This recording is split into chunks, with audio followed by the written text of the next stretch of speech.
How to log out from your Alice AI account. Hello and welcome back to our YouTube channel How to Tutorials.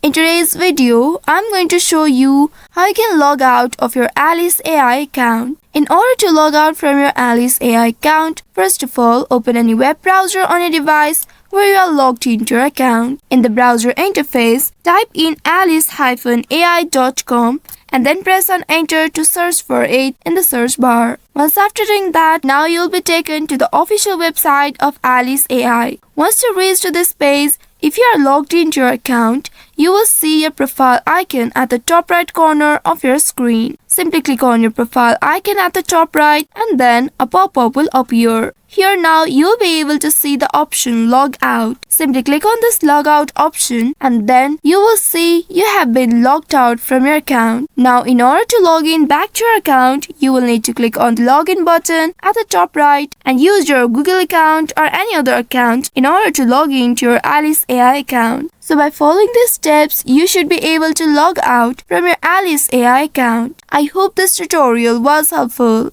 If yes, don't forget to like, share and subscribe to our channel.